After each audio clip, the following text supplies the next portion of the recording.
"Oh, have you ever been to a film festival?" And I was like, "No, but I should." That should be, if I'm Yeah. going into this, that should probably be something I do at Right. some point. So I would like so be down to. It was my first like outside of school like big project, Okay. and I think there was a lot of like mistakes that I had made, but I think it was a really good experience because I learned a lot. When I found out that he was directing Obsession, I like lost my mind. I was so excited about it.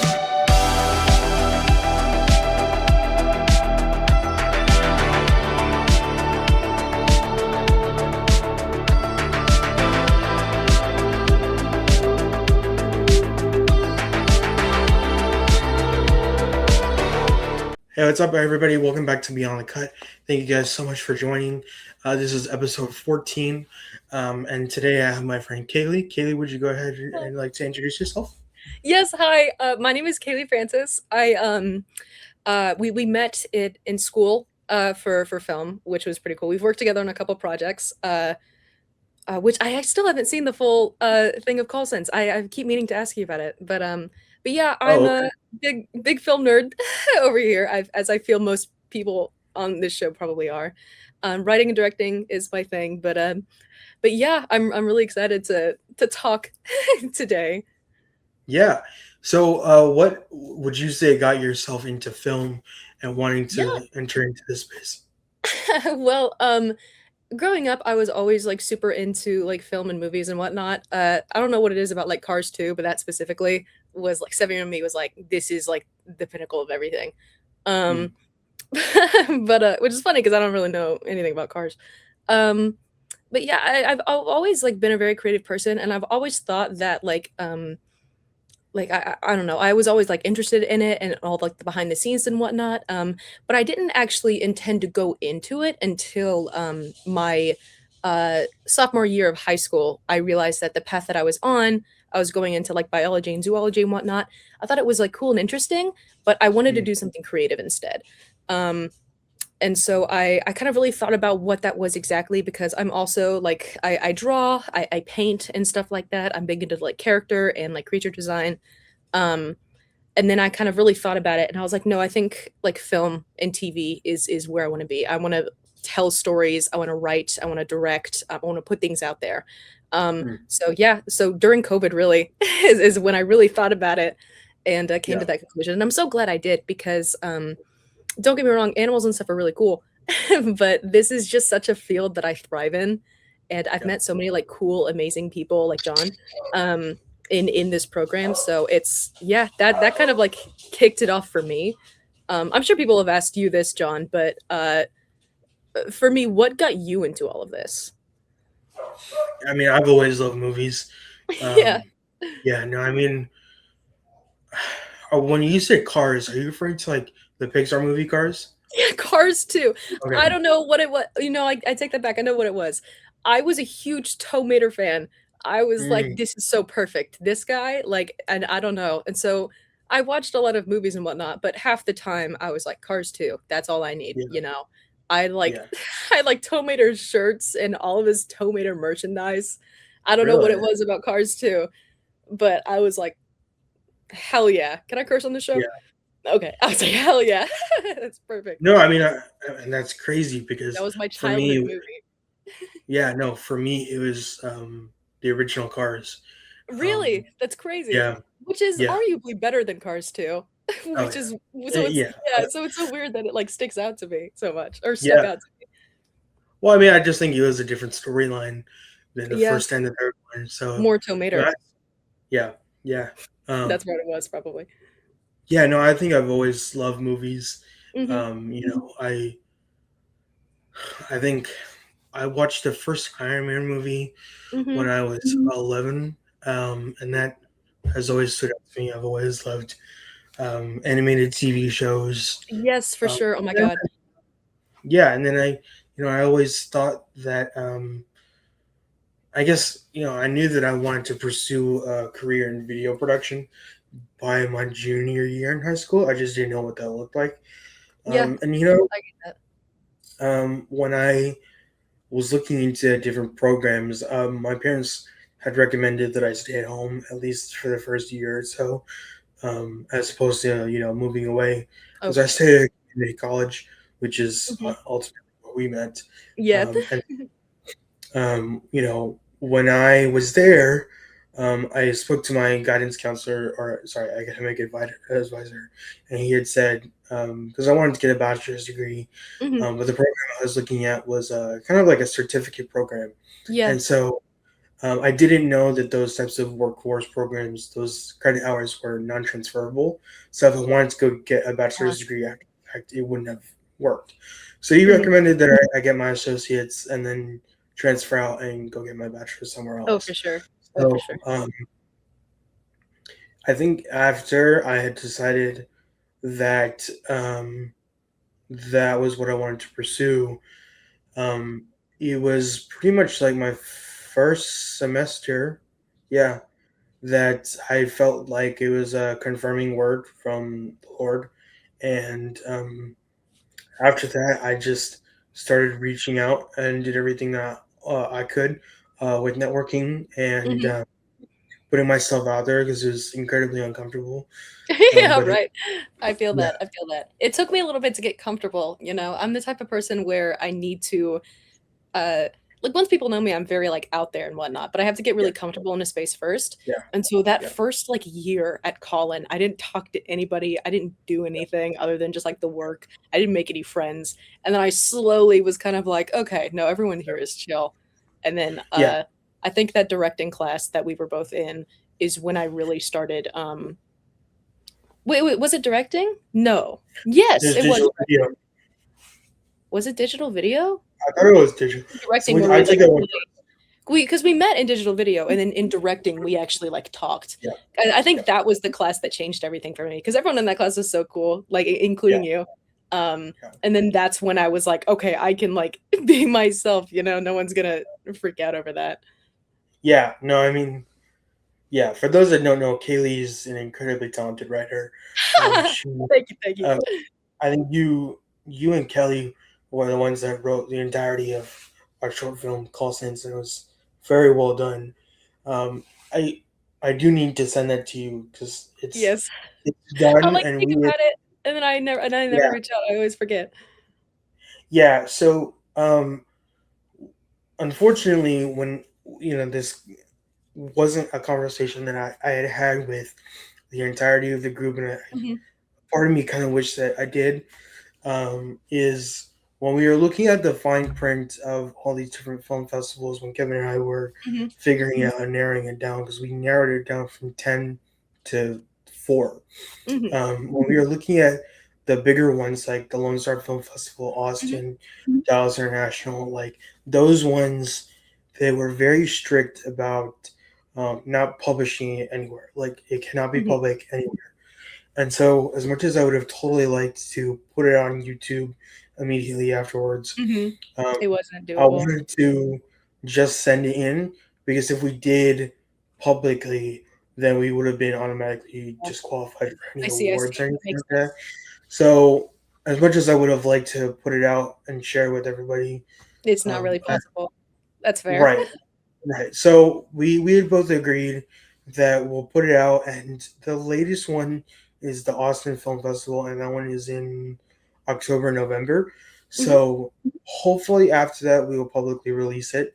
That's great. Um, yeah, and so I communicated that with the cast. I don't believe I did with the crew through the Mhm. group me.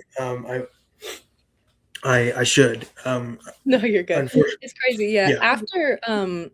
After we wrapped that up, and then we went and did reshoots, um, Mm. in what? That was December? That was Was that January? think it was. I think it was January. Was it? Yeah, so that was crazy. Like, after those reshoots, like, everything went in my life, I don't know, it was like it just everything went crazy because, I ended up, leaving, my job, and then I was promised another position, And then I had a salad and go for like $17 an hour, and I was like, hell yeah. So I left my Wow. job, and then all of the salad and goes in Texas got shut down. Literally, I kid you not, 2 days Yeah. later. And so, and they'd already hired my replacement, and so I was on a job hunt for about like 3 months. So there was that.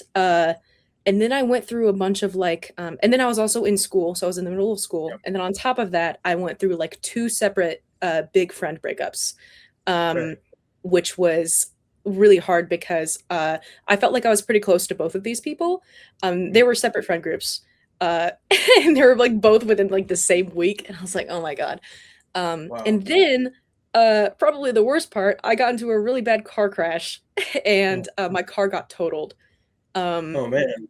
I know, and I'm like, I'm not even halfway through the year. Um, Everyone was okay. Everyone, no one got hurt, but Yeah. it was crazy. And so I kept being like, "Oh, this is something I need to do. This is something I need to do. This is something I need to do," and something else would Yeah. come up. Um, but that's life, man. That's Yeah. life. Yeah. I'm sorry to hear that. That's No, I mean, it terrible. sucks, obviously, but the important thing is that everyone made it out okay. Yeah. Um, it sucks in that like week after it happened, I was really miserable, but but a lot of like my friends and family reached out and really helped me through that. And so Mm. I'm doing great now, you know. Well, I'm actually Yeah. going to look for new cars this week. Not like brand new cars. I don't have that Yeah. kind of Yeah. cash, but Yeah. Yeah. used cars. Yeah. So, I mean, I guess since it's been a while since we've talked, because It I really think has. when was the last Since time we yeah, talked? since January, really. I guess so, man. I It's know. been it's been crazy because I wrapped up on we wrapped officially the film I think in February. So I don't even think this was entirely communicated now that I think about it. So we had finished wrapped filming and then we had finished editing Mhm. after I believe I don't even know if you knew this, but our initial editor Kevin Peterson Mhm. or um, he had he was the one that told me about the audio issue that we ran Yes, into. yes, I remember that. So he I called him afterwards and he said like I asked him would you still be open to editing this project, Mhm. and so he basically said it's going to require a lot of time, a lot of effort, and so he That's so said fair. yeah, and I'm like that's totally fine. And after that we went through I think 3 or 4 different editors Oh trying to wow. find trying to find people to finish piecing this together. And I'm in the middle of school, trying to figure all this out. And then it just Oh, got for to a sure. point where I think the Dallas International Film Festival deadline was, I want to say, mid February. Yes, yes, yes. And so we had finished, um, I think, 2 to 3 weeks prior to the final deadline. Mhm. And my the guy who was scoring our film, he was ready to take it on, except he ran into a family emergency. Oh no. Pretty much like I want to say it was the 2 weeks that we were going to give him. Obviously, we would have liked to give him like 2 to 3 months, Yeah, like, right. but basically he ran into that and he couldn't do it. He couldn't That's do it on time, and man, so I was then obviously it's out of his control or whatever, it but happens, you know. um yeah, we completely missed the Dallas International Film Festival deadline altogether, which is I did obviously know kind of that. I remember yeah, seeing that message and being like, "Okay." yeah, Like, it because it it happens. yeah, no, I mean, obviously, I think that the kicker was that was kind of the biggest film festival that we were shooting towards. Mhm. But then we researched more. Kevin did a lot of research as to what other film festivals we wanted to do, and so we narrowed it down from 10 to 4. And so after that, we submitted it to. Um, there were 4 that we submitted to is the Out Loud Film Festival and the Oakland Film Festival, which were a little bit smaller, and then the Lone Star Film Festival and Austin Film Festival. So Mhm, Lone Star and Austin are obviously much bigger. Austin is kind of like the biggest one in Texas. mhm, So that's why I had said um, Kevin and I were thinking about um, going to the Austin Film Festival because it is like the last week of October, first week of November, mhm, but nothing is obviously confirmed. mhm. But I think that would be awesome if at least some of us could make it out there. Oh, for sure. Not even if ours was being screened or even considered for Yeah, any awards just to, or like, anything. go and because Right. I was talking to someone today about that, where I was talking about, like, "Yeah, this is what I do, da, da, da." I've done a lot of writing since, the beginning of the year. I've knocked out, what, like, 5 pilots, and, and we were talking about that, and she was like, "Oh, have you ever been to a film festival?" And I was like, "No, but I should." That should be, if I'm Yeah. going into this, that should probably be something I do at Right. some point. So I would, like, so be down to, like, go with you guys, even Yeah. just be there, just to talk to people, be in that Right. space. Yeah. No, I think it'd be a really good networking opportunity for all of us, and just to get our faces out there. Just like Mhm. we're here, we're in the DFW area. Oh, yeah.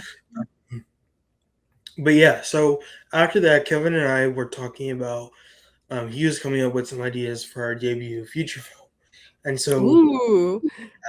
that those conversations were had. I want to say maybe March or April, so it's obviously been a minute.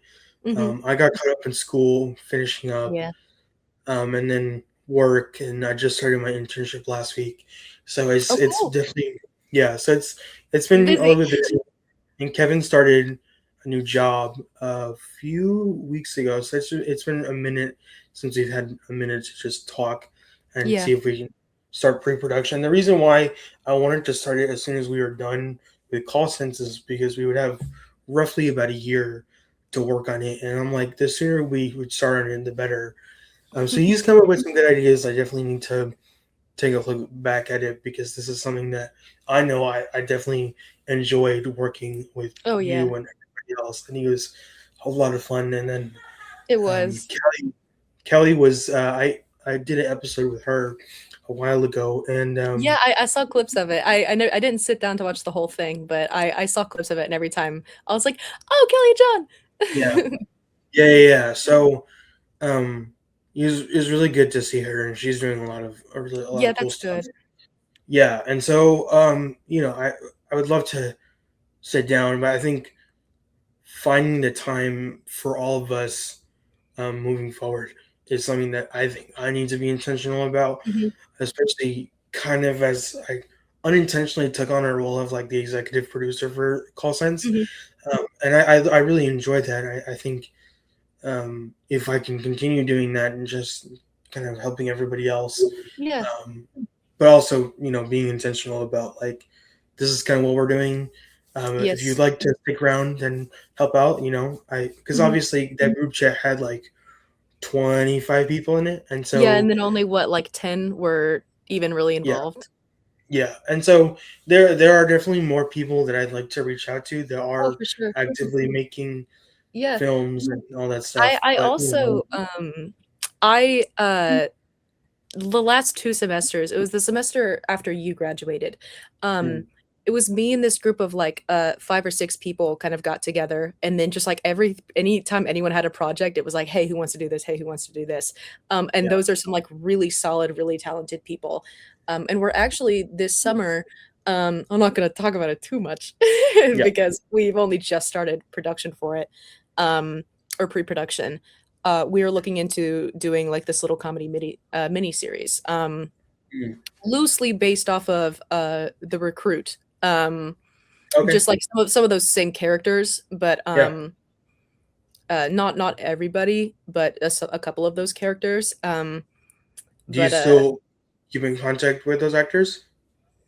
I think, the only one that I'm, like, for sure was, like, I wanted to have, back was Kelly is just so amazing at everything that Yeah, she does, and so yeah, I was for sure gonna contact her at least once we got, like, location and stuff, like, settled down and, like, our crew really settled down. We still have a couple yeah, open slots for, like, sound and stuff. Um, but, yeah, but, like, these people are also incredible, so if you ever need, like, more hands, I yeah. got you, man. I got a I got a phone book. of people. Nice. Yeah, yeah, yeah. Because we'll probably, hopefully, start pre-production soon. Because I definitely want to start on it. It's Oh, for just, sure. I think for most of us, at least while I'm still in school, weekends is kind of like the only time that I'm available. So, and I know that it's gonna be tough because I know some people work during the weekends. Yeah. But finding that time, because I think with a feature film, it's not like something we can get done in like 2 weekends. It's No, probably gonna take us at least a month or two to film, um, and also securing like a an editor, and also figuring out all these different technical issues. So we no, clearly for do sure. not run into Yeah, issues like because you know. I feel like for call sense, it was, we ran into a lot of technical issues, and there were a Yeah, lot of things that, like, looking back, I'm like, "I wish I had done this differently. I wish I had a mhm, better idea of the space we were working in." yeah, Um, because I feel like thinking back now, I'm like, I wish I had shot that differently. I wish I had done this differently. I wish I had done this right, differently. There are a couple of lines that I wish I had done different, just like thinking about it. And I went and reread the script recently, and I was like, oh, I could have done this. But I think for the first, like, it was my first like outside of school like big project, okay, and I think there was a lot of like mistakes that I had made. mm, But I think it was a really good experience. Because I learned a lot. yeah, yeah, Because for like those school projects, they're good and they're helpful, but you work on them for like what, a week, yeah, and you use, the resources you have, and you very rarely contact outside actors. right. Um, and so like this was like a big thing, and I had a lot of fun and I learned a lot, and I'm really excited to like go on and do more, so yeah. Yeah, no, I mean, at least from my perspective, we we had filmed that after I had finished up at Colin, so I didn't have access to Colin Yeah, equipment, and then flying from the UNT, nest. yeah, and so UNT, I was still in a. It was kind of weird because I was a transfer student. I was still in like the prerequisite Hmm. classes for all the productions, and so because I wasn't in all those production classes. I wasn't technically allowed to use any of that equipment as well. And so that's why I was asking you guys to see if we could figure some Hmm. way around that, because renting gear it can get very costly.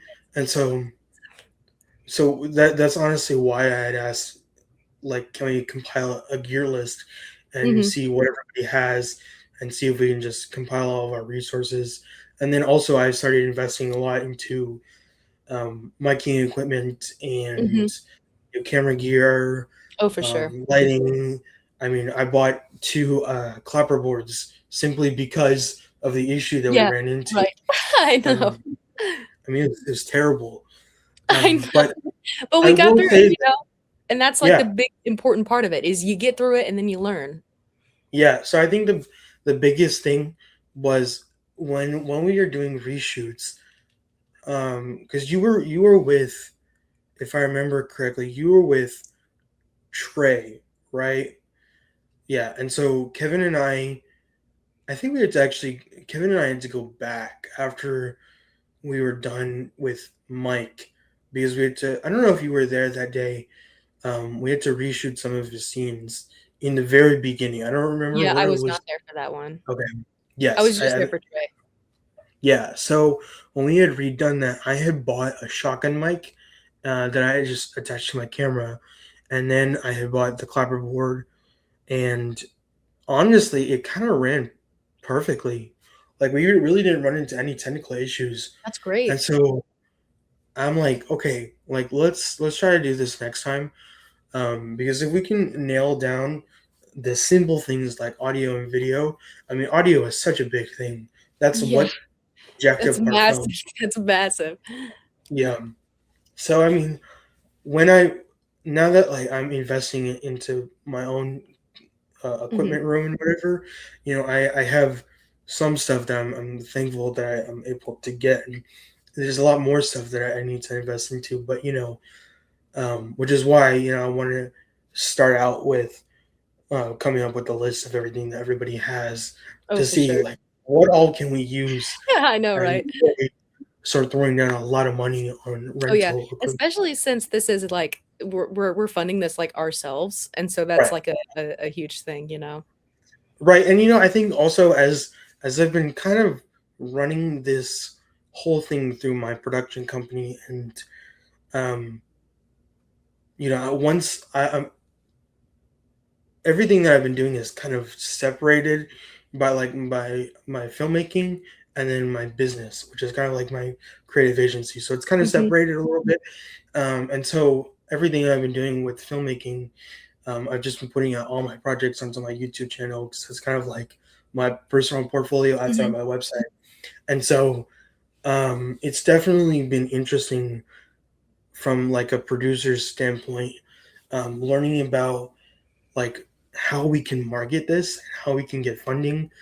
mhm, Um, because funding is a really big thing. Because if we can be able to afford new gear, pay our actors, mhm. because that was one thing that I really wish that we were able to do. I know, yeah, Be able to pay them, pay our actors, and pay our crew for their time, so that they're not just obviously experience is experience, but I also want to make sure yeah. that they're Oh, for getting sure. paid, Yeah. compensated for their time. Um, and so they actually want to come back and work with us again. But you know, that has definitely been, and learning about how we can leverage social media to build Oh, awareness for about sure. the film. Mhm. Like it's there are people that have been following for a while. They're just like, oh, we could do that differently. Like this whole live streaming thing. This is something that I've been wanting to do for probably 6 years. I mean, like Yeah. this is something that I'm like, could we potentially like live stream us filmmaking and this kind of be like the behind the scenes, Yeah. what that would look like, but then what does it look like with Mhm. um, leaking the film? And I want to Yeah. do that. That what that would look like and how we can work around that, whatever.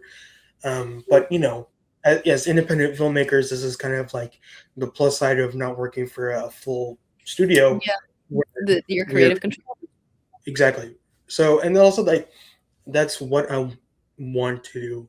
Yeah. Um, I agree. I just had a conversation earlier with someone that was like kind of an advisor because he's been in the filmmaking space. He's released quite a few feature films, and so asking him for advice because I'm like, I don't know what I'm doing. I'm learning as I'm going, and so definitely wanting 5 to 10 years from now, being able to do this like full time.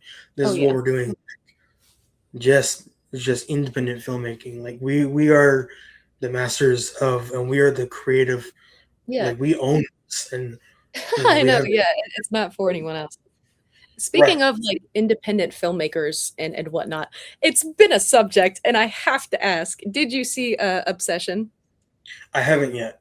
I've heard a Oh, lot of good things dude, about it. I dude, you know. have to go see that. You have to go. I'm sure everyone else in your life has also been saying the same thing, but, I'm really excited for both what, Obsession and Backrooms is gonna do for Hollywood, Yeah.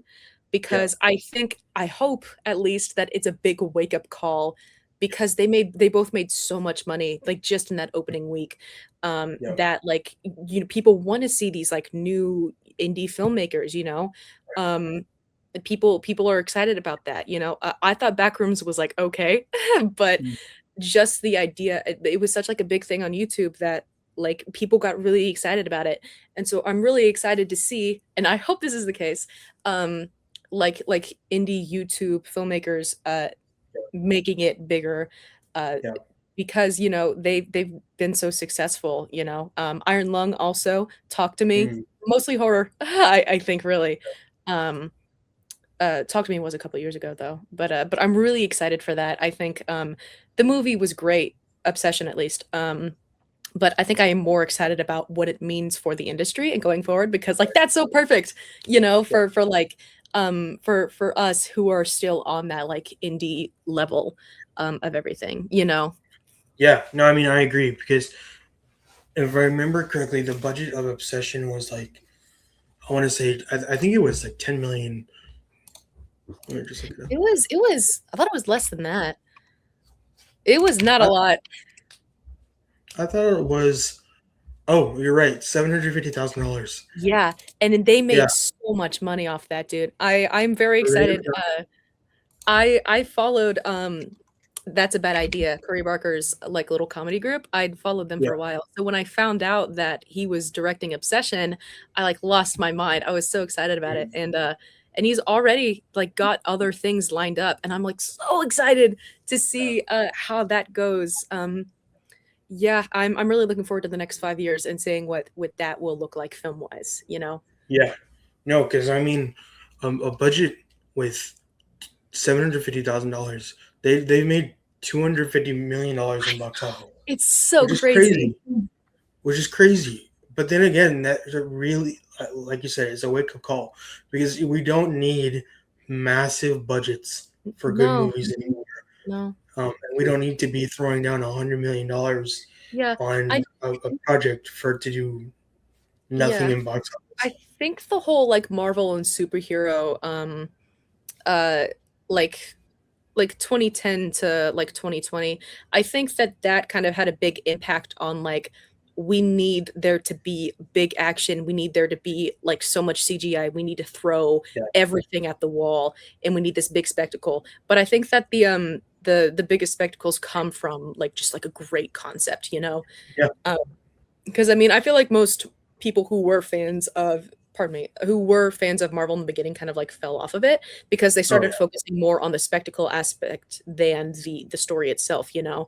What big thing can we do rather than like what is interesting. Um, and so I hope that that also kind of becomes a thing. I think this year already has been really good for film, and I'm excited to see yeah, more. I'm so excited for The Odyssey. I saw yeah. No Other Choice when that came out, which I've seen no one talk about No Other Choice, but that was an incredible movie. I really Hmm, enjoyed that. That was a really funny one as well.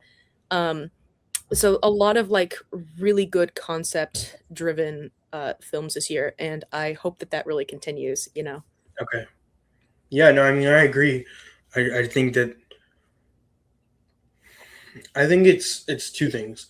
Like you Hmm. said, it's telling all these major studios like you don't need to spend an arm and a leg on a good story. You don't. No. And that's also the thing. I feel like as production value has gone up, like it's been phenomenal. Hmm. Like I watched Crime 101.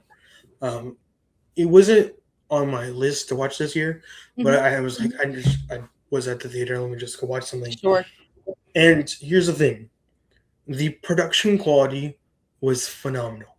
The cinematography, the way that they shot it was phenomenal. However, the story was lackluster. Hmm. Like it just didn't hit. Yeah. It was supposed to be a heist movie. It gave that vibe, but yet Hmm. it wasn't. And so I'm just Hmm. like, okay, I feel like as these budgets have gotten bigger for the production quality and the CGI and the VFX, and the Yes. acting has gotten a little bit better, but it's just it all comes down to the writers and the story that Hmm. they're trying to tell. And if you Yeah. can't write a story, then the whole thing isn't going to do well, Absolutely. and it shows. Yeah, that's for me So, personally, when it comes to like my writing and whatnot, I'm a big like concept driven. Like that's where I mm, start. Is I have this like giant list of like this giant slideshow of anytime I have an idea of like that's interesting, like that's cool, I will write that down. And then yeah, I will go and develop that further. I'm a big fan of in writing thinking like, okay, what's my concept? Where are we? How does this affect the people around you? And then okay, yeah, how does this affect like their day-to-day lives? How does it affect the people they know? What are yeah, our uh rather than like what happens and then what happened next, what happens and then how does that affect what happens next. I'm a yeah, big fan of that. Don't get me wrong, I love big monster, I like big robot, space is cool, don't get me wrong, stuff like that, it is yeah, really cool, it's really interesting, but I don't know, I think that if you can interest me in just that like Project Hail Mary, for example, like yeah, just like hearing someone give me the base like rundown of what that was about, I'm like, yeah, that's really cool. That's really interesting. Versus like I'm trying to think of an example of something I saw this year and was like not crazy about. And of course I'm blanking, but like I guess just yeah. like a Marvel movie, then it's just kind of like, oh, it's just like another like Marvel movie, cool. Mhm. And it's like, I don't know. I want to be like immediately hooked and interested in your story when you tell me what it's about, you know? Yeah, no, the Marvel fatigue is real. It's Um, so real, man. it really is. I was the biggest Marvel fan Me up too. until I want to I say, grew up with it, man. yeah, up until 2021. So after they released Loki, like I loved Loki, but that was probably during that like COVID period where they released all those shows. Like Mhm. Loki was probably the only good one. And I don't know if you've heard, but with Avengers Doomsday, with the current budget, because that's also coming Mhm. out this year in December, um, with the current budget and all the marketing that they've done towards it, in order to break even, do you want to know how much they have to do in box office? Why don't you take a wild guess? I'm gonna guess like up in the multi-millions. Well, okay, so for context, Endgame did, let me get the exact number, $2.8 billion in box office. Okay, so Jesus. put that into perspective. I'm Okay, gonna that is guess I'm gonna guess 5 bill.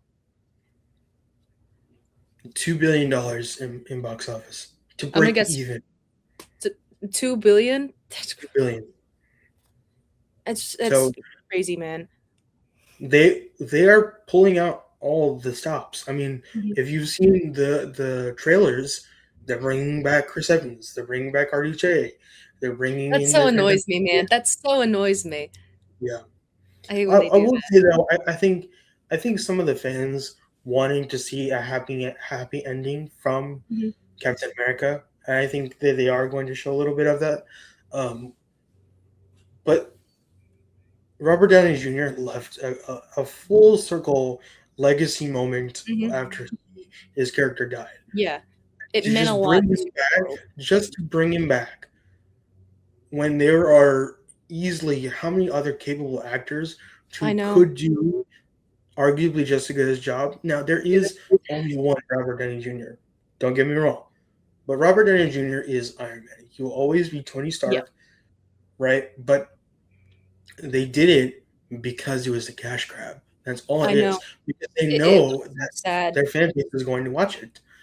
So I don't know. And also to think that they're bringing back the original Fox um, X Men, like that Mhm. is cool in theory.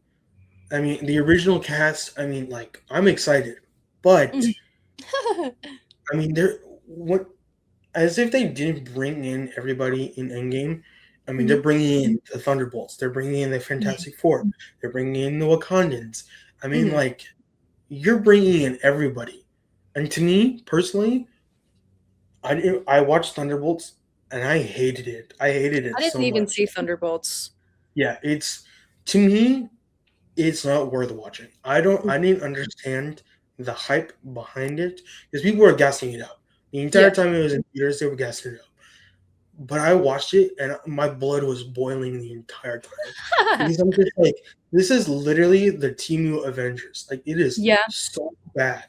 And the Yeah. fact that one, I mean, they nerfed Bucky, like it was bad. They do He that a used to lot. be They do that a lot. They exactly, retcon so much. yeah. I also I have this mean, thing with Marvel because it's like well I do this all the time. I'll say that I grew up with the comics and then people want to talk lore with me. But yeah, when I say that I grew up with the comics, I mean more like I just picked what I thought was cool and then didn't follow the lore overall at all. right, So yeah, I maybe am not the best person to talk to about this. But I think that when you're working with Marvel and like DC and stuff like that, you have such a variety of exactly, material to choose from, yeah, and yet you continuously stick with like the same couple people, and then every now and again you're like, how about this new guy, let's do Fantastic Four. And I'm like, you have so many other like really fun, cool, interesting characters, yeah. that like you want to bring out. I'm a huge Squirrel Girl fan. I think that a Mm, Squirrel Girl movie would be so fun. I think that mm, she as a character is so fun, and it's like so ridiculous, and I'm like, that would be such a fun like campy superhero movie. We don't we don't have something like that, that's very unique. She's very unique. yeah. um but I See, mean, why do that when we can go call RDJ and have him yeah, back in one of these movies, and I'm like, I'm never gonna get a Squirrel Girl movie, and that kills yeah. me. But I think I agree. Mhm. I at least a Squirrel Girl's character was definitely interesting. I just don't think that there is enough fan base to get That's an yeah, R that's a good point, that's a good point. because they have to when it comes to marketing, you have to know who your target audience is, Mhm. and you have to It's know mostly kinda who's kids. actually going to pay money to go and watch the movie. Because to this Yeah. day, the most expensive thing at the theaters is the concessions, Oh. and the money and the ticket that goes directly into box office. Mhm. So when they know that Robert Downey Jr. has created this entire legacy for the past 20 years, they know that their fan base is going to come back and watch it because Yeah. it's Robert Downey. But introducing a whole nother character, just the same way that they would with the Fantastic Four and the Mhm. Thunderbolts. I mean, to me, what you were saying, as much as I would like to see them branch out to all these different varieties of characters, to me, Mhm. that just kind of gets like, I don't know if you've seen Madam Web, but it was a Sony Spider-Man movie, Mhm. but it was a female version of Spider-Man, Mhm. and it bombed box office Yeah. so bad. I've heard of it, but I've never seen it. I haven't either, but I've seen You're like, plenty yeah, of you're like, to my point. exactly. But like, I I think that studios like Sony, they do some things well, right? Mhm.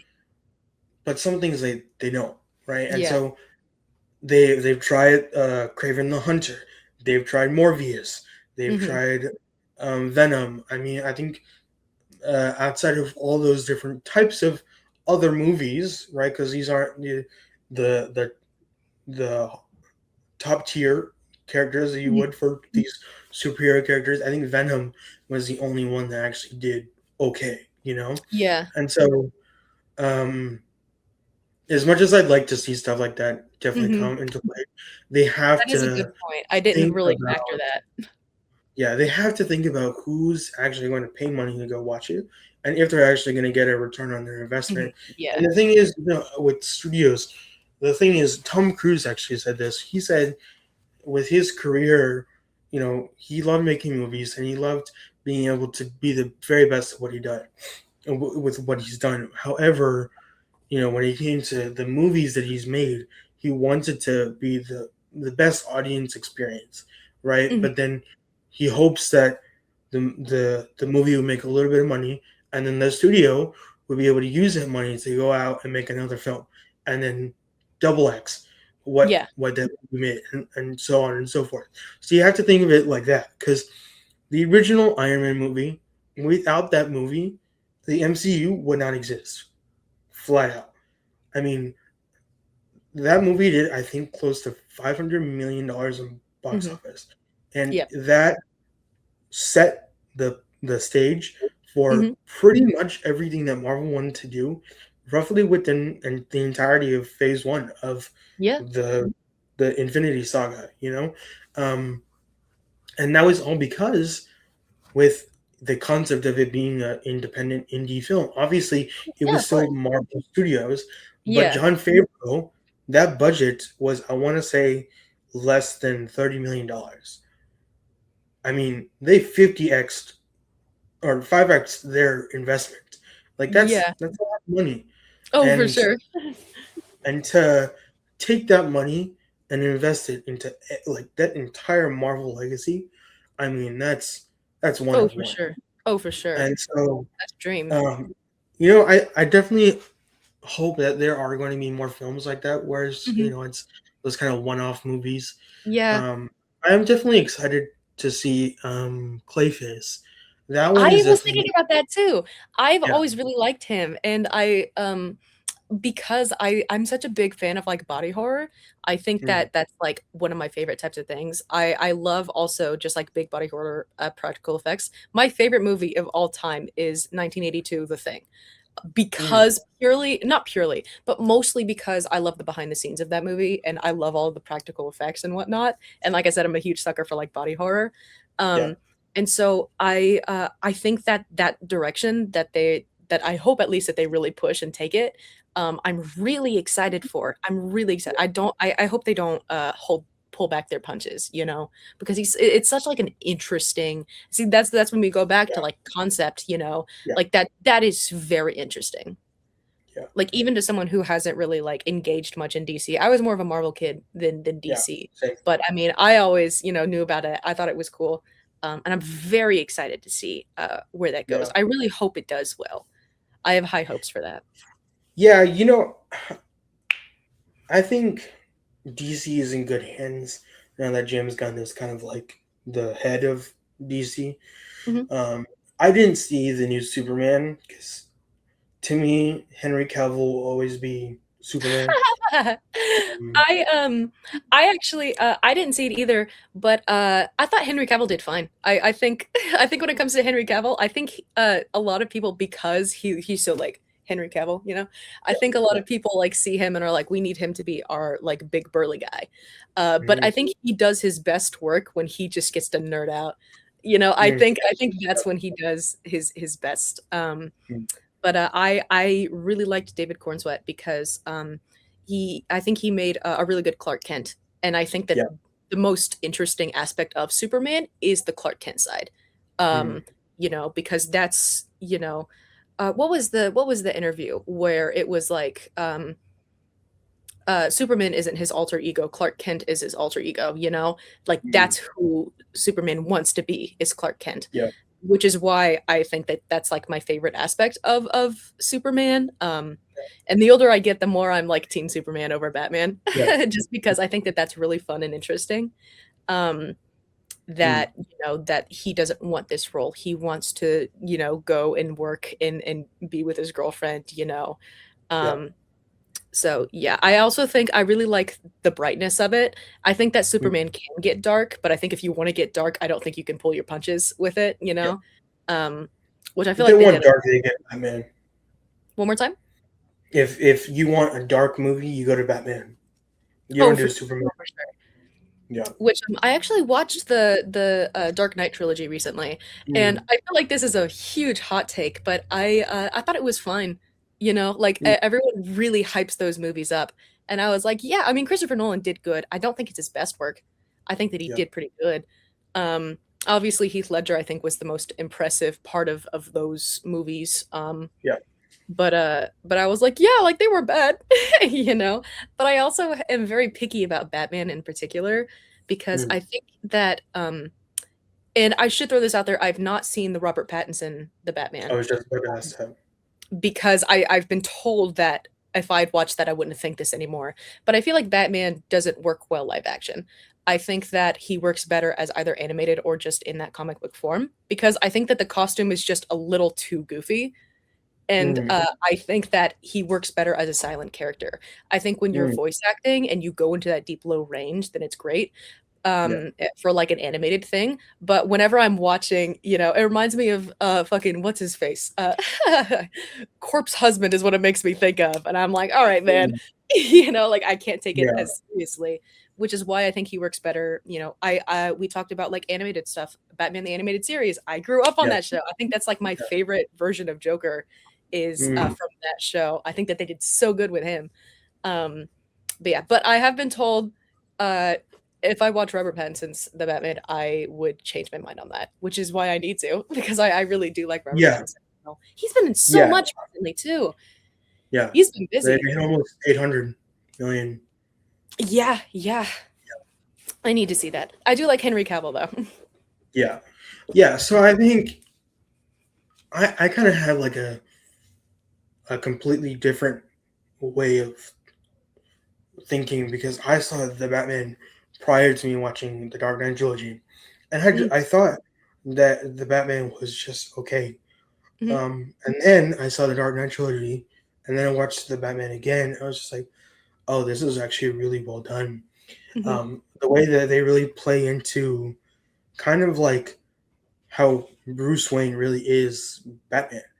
mhm, And he isn't this just like snobby rich kid, but like he really does. I think truly care about the city, mhm. and the safety of Gotham City. Oh, for sure. Um, and I think that the dynamic between Batman and Catwoman was very well done. I definitely don't think That's yeah, that because that's such a tricky subject too. Like, you can it fumble really that is. so easily. Yeah, yeah. No, I mean, but I will agree though. I was just thinking about this because there's so many animated Batman shows. Um, because I used to grow up watching Young Justice, and I love I that watched show. Young Justice too, Yeah, yeah. yeah. And so I used to watch. I don't remember which Batman show it was, but I used to watch one, and it was very good. And then they did some other newer ones, and I liked the dynamic between Batman and Catwoman. Like it was good. And so I feel like it is a lot easier, like you said, to mess things up when it is live action, because we're talking about people versus animated characters. You know, Mhm, mhm, um, I agree with that. But I do think, to a certain extent, I think there were a lot of things done well, but I think that there could have been some things that could have been done differently. I mhm. don't think that 3 hours was a necessary Is it a length. is it a is the Batman a 3-hour movie? Yeah, Oh, I didn't realize that. yeah. I mean, it's I'll like have to block that in 250, my but schedule. yeah, no, I mean, it's a watch. I definitely think that if you were to watch it, you would definitely feel like a lot of the parts are very slow. Mhm. And I I think like that that though. yeah, no, I definitely think that that's kind of a tough spot to be in, especially if you're trying to go for a longer movie. How do you tell a good story that you're keeping the audience in the loop for 2.5, Yeah, closing 3 hours oh, for without sure. feeling like it's a drag?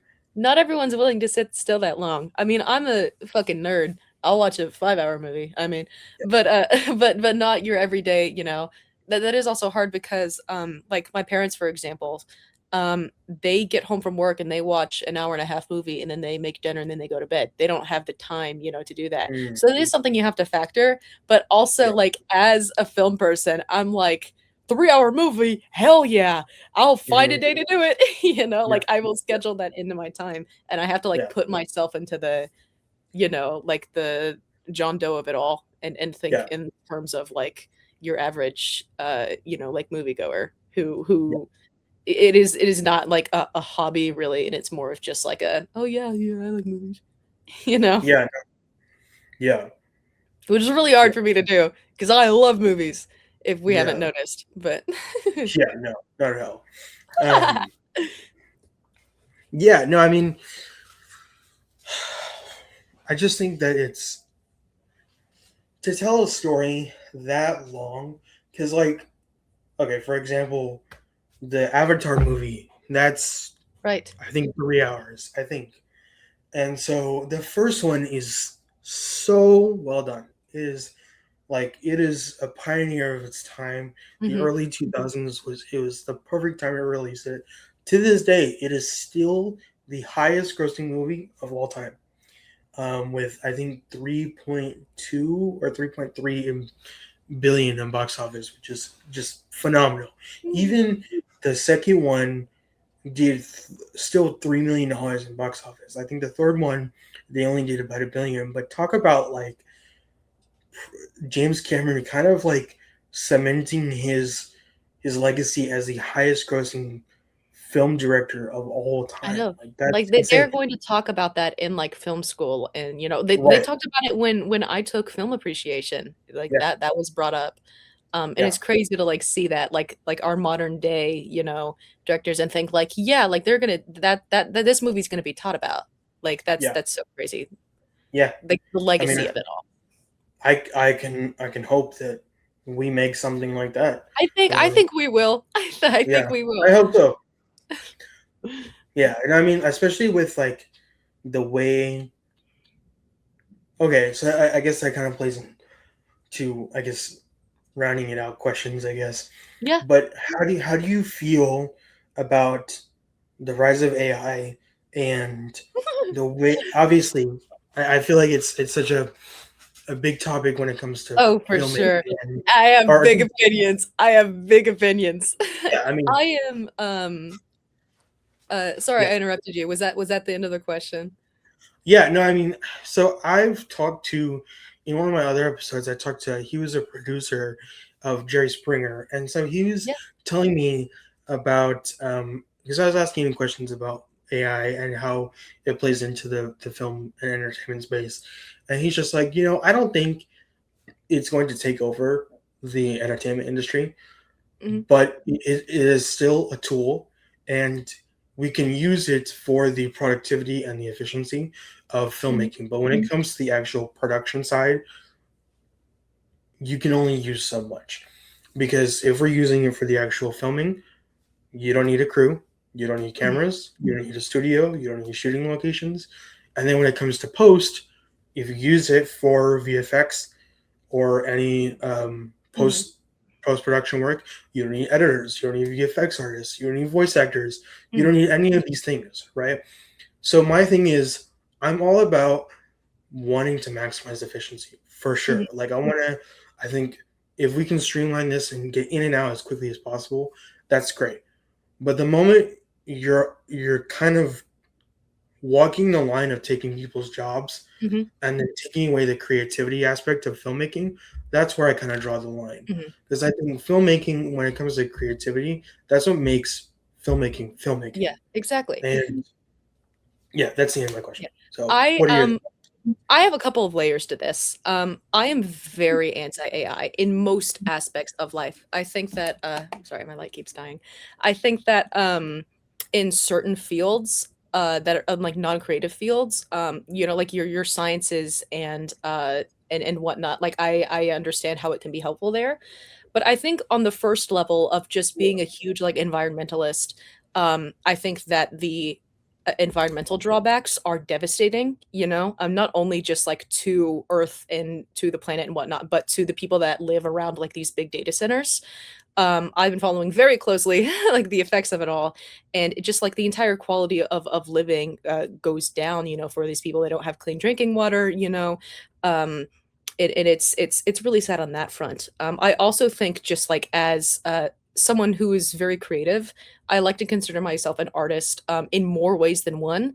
I love to write. I love this first and foremost, but I also draw and paint a lot.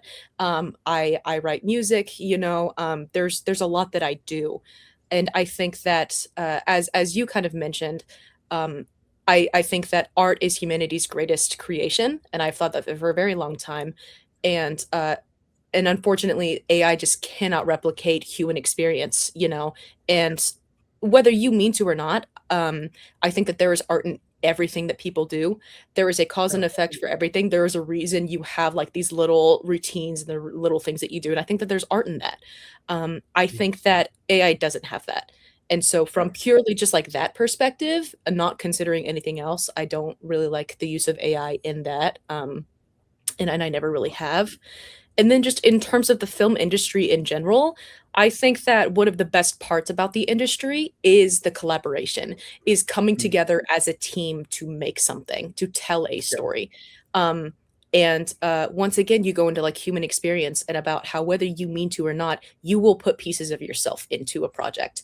And I think that there's something so interesting and beautiful about that. It's why film is one of my favorite mediums of art, is because of how many people it takes to go into it and to make it, and how much effect even just one person will have uh by the end of the film. um and then just like to say like, oh, I mean, I guess we can just ask AI to make a poster, or like, like let's just like, oh, we forgot to film this, let's ask AI to do this. For me, like that is a huge, like, you're shooting yourself in the foot. You are taking mhm, away, in most cases you're taking away from the quality of it all, and you're also taking away from like the aspect of humanity, yeah, um, which I think is a huge thing. And then also jobs, yeah, already in the film industry, it's very hard to land a job, yeah, especially in like animation and whatnot as well. And so to say like, hey, we don't need a storyboarder, we can just ask AI, or like, hey, I mean, like I can just like AI a script, or I'll ask AI yeah, to make like a jazz piece for my film. You're not only are you taking away jobs, it doesn't feel the same. yeah, And I think not just as like a creator, but as a consumer, I want to know that if I go see a movie in theaters, if I go drop, you know, $30 on a ticket and popcorn, that I'm getting a good experience, that I am getting what I paid for, because it is expensive to go to the movies these days. Um, so yeah, I'm very anti AI. I don't use it in any form. Um, I stay away from it like as much as I can. Um, the last time that I used it, I was forced to for a class. I was like, "Can I Mm, forego this?" And then she was like, "No, this is a big grade." I was like, "Okay, fine." But mm, but yeah, that's sort of like my opinion and my rundown um for it all, you know. yeah. Yeah, no, I mean, I agree. Mhm. That, you know, I think that collaboration is just, it was the best part of Oh, for filmmaking. sure.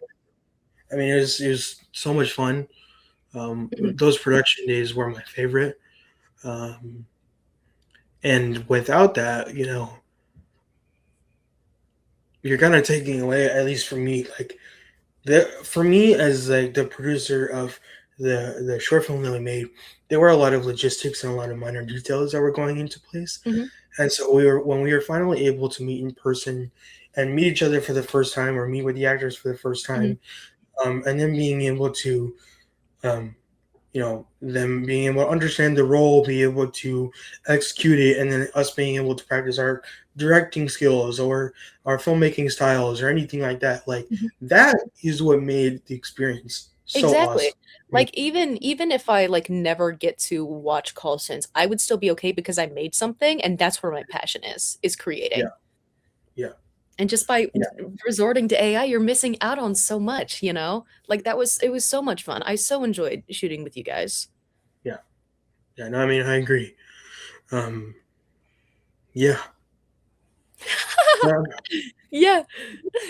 yeah, yeah. I'm really hoping that we can kind of get the ball rolling on Oh, for our sure. debut feature film, because I would love to see what that would look like. Oh, Um, 100%. yeah, and I mean, I'm definitely wanting to see what that would look like from a marketing perspective, Oh, yeah. um, to see how we can leverage that, to see if we can really be able to, one, be able to put this in theaters. Because I don't know if you knew this.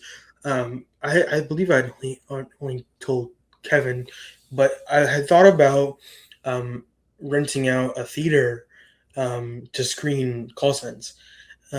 After were like completely done with it, I had thought about it, um, but unfortunately, the cost of it was just too much. Yeah. Um, and I knew that like if I told my family and my friends, like they would probably show up, and I'm sure the same for your Mhm. family as well.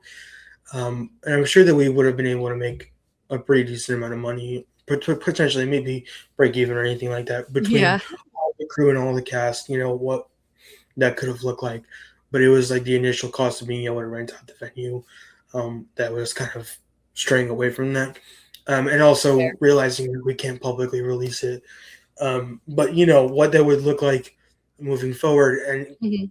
and if I think us going to a film festival and just putting ourselves out there, will help us put us on the map, Mhm. and also to see people, they can put a name to a face, or names to a film, like Mhm. these people created this. And Yes. if they were to actually see our work and be like, oh, I actually really like that, and then they take it to their studio and they want to make it into a short film, into a feature Yeah. film, what that would Yeah. look like. um, yeah, so there's a lot to definitely consider, and I definitely want to get this off the Oh, for ground sure. as quick as possible. I want to see collaboration Oh, yeah. and just us make cool stuff I as a know. career. Like I just want us to That's just my big thing, you know, is it's like, I think, both you and just, like, everybody in this, like, that I've met, uh, just from like school and whatnot, and just people in the like the film space. I feel like a lot of us share the same ideals of like, yes, everyone wants to make it big, but honestly, like this, I am so okay with. Yeah, I'm such a nerd about it all that it's like yeah, if this is what I do for, you know, the rest of my life, just like indie things, you know, that's I'm so okay with that. Just because yeah, I love the process so much, you know. yeah, yeah. And No, I that mean, may just be a personal thing. Obviously, I would like to make it big. I think everyone yeah, would, but I don't yeah. know. I like I this. I do. enjoy this. I have fun. Yeah, no, I definitely think that there is a lot to enjoy in the Mhm. journey. Oh, for Um, sure. That's the best part of it all. yeah, yeah, because it'd be a lot less enjoyable if we just made it after the first Mhm. thing. But it's Yeah, through the struggles and it's through all that's how you the learn and toil grow, that man. we go through. Yeah, yeah, Not just in film, but in life, you know? yeah, In everything you do. yeah, yeah. So thank you so much for Yes, of sharing your course. thoughts. I Um, I got your message and I was so excited. I was like, "Oh my god, I've not talked to him in so long." So yeah, thank you for having me on. I really enjoyed this. Just like catching up, yes, and I love talking, you know, film with other film people. yeah. Yeah. So as we kind of wrap up, Mhm, I asked this to all of the people that I've interviewed. If there's one thing that you would like to share, it's a nugget of wisdom to the people of our generation, the people of the future generation. mhm. What's one thing that you'd like to share? Yeah,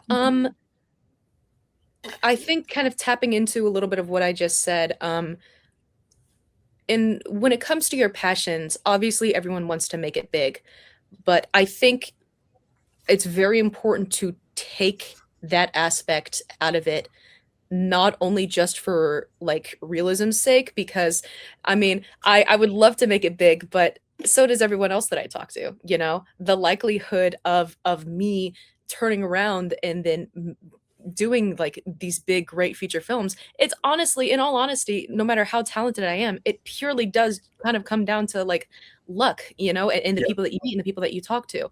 And so, not only from a realism sake, I think you need to keep that in mind, but also just like you lose the creativity aspect of it all. And I think yeah, that if you find joy and if you have a good time in just making and creating, whether it be film, you know, drawing, music, whatever it is, I think that you will do good and you will make differences and you will make changes. You know, you need to learn to do it for yourself first before you can go on and do it for other people. Um, so I think that it's a good like mindset and it's good to have goals, but it's also good to keep in mind what draws you there to the first place and yeah, to sit in that and enjoy that, you know? Don't be so hard on yeah, yourself. Don't make unrealistic goals. Just be and make, you know? yeah. That was very well said. Thank you. Yeah, yeah. Well, thank you again so much for Yes, doing thank you this. I really again. appreciate it. I had a blast. Yeah. So, as I close, I like to leave the audience with a blessing. So, from Numbers 6:24 through 26, may the Lord bless you and keep you. May the Lord make his face shine upon you and be gracious to you. And may the Lord lift up his countenance upon you and give you peace. Thank you guys so much for watching.